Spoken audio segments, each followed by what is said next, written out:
Hi అండి, welcome to my channel. So ఈరోజు అయితే మనం ఇండియన్ పాలిటీలోనే రాజ్యాంగ సవరణ అనే టాపిక్ గురించి అయితే చెప్పుకుంటున్నాం కదండి మన ఛానల్లో. సో అందులో భాగంగా ఈరోజు 33వ సవరణ గురించి అయితే తెలుసుకుందామండి, కొన్ని సవరణలు.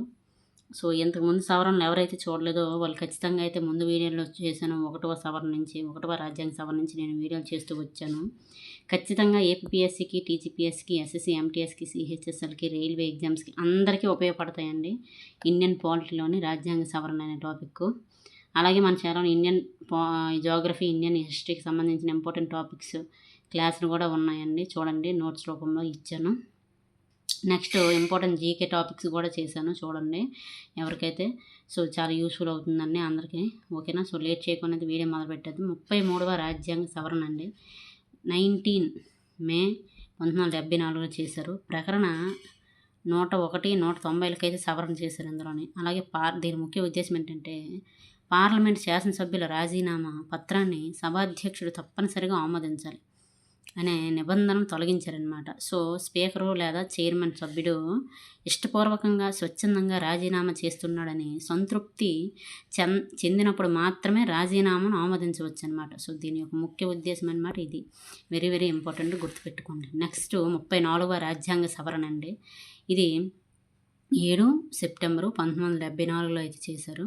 ఇందులో 9వ షెడ్యూల్కి అయితే సవరణ చేశారు. సో దీని ముఖ్య ఉద్దేశం ఏంటంటే 9వ షెడ్యూల్ అధికార పరిధిని పెంచడం అయితే జరిగిందనమాట. 9వ షెడ్యూల్ యొక్క అధికార పరిధిని పెంచడం జరిగింది.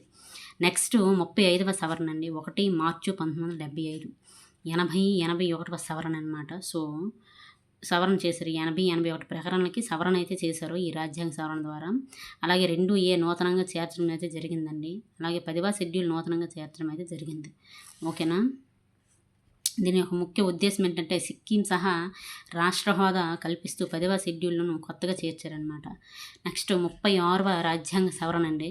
36వ రాజ్యాంగ సవరణ 26 ఏప్రిల్ 1975లో చేశారు. సో దీన్ని 371F నూతనంగా చేర్చారనమాట ఇందులో. అలాగే 2Aని తొలగించేశారు.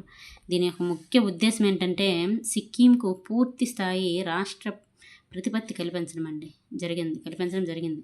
22వ రాష్ట్రంగా ఏర్పడింది అనమాట Sikkim. Very very very very very important. 36వ రాజ్యాంగ సవరణ సిక్కింకు పూర్తి స్థాయి రాష్ట్ర ప్రతిపత్తి కల్పించడం అయితే జరిగింది. అంటే 22వ రాష్ట్రంగా సిక్కిం అనేది ఏర్పడింది.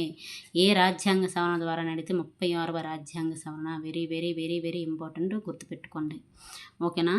సో 10వ షెడ్యూల్ అయితే తొలగించారండి ఈ రాజ్యాంగ సవరణ ద్వారా.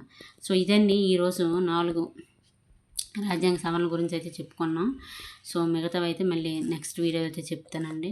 సో ఖచ్చితంగా వీడియో కనుక యూస్ఫుల్ అనిపిస్తే ఖచ్చితంగా లైక్ చేయండి, ప్లీజ్. లైక్ చేసి షేర్ చేసి సబ్స్క్రైబ్ అయితే చేయండి. ఇలాంటి యూస్ఫుల్ వీడియోస్ మరెన్నో చేస్తాను మన ఛానల్ ద్వారా యాస్పిరెంట్స్కి ఉపయోగపడేటట్టు, ఓకేనా అండి. So thank you so much ఇంతవరకు వీడియో చూసినందుకు. మళ్ళీ కలుసుకుందాం మరొక వీడియోలో.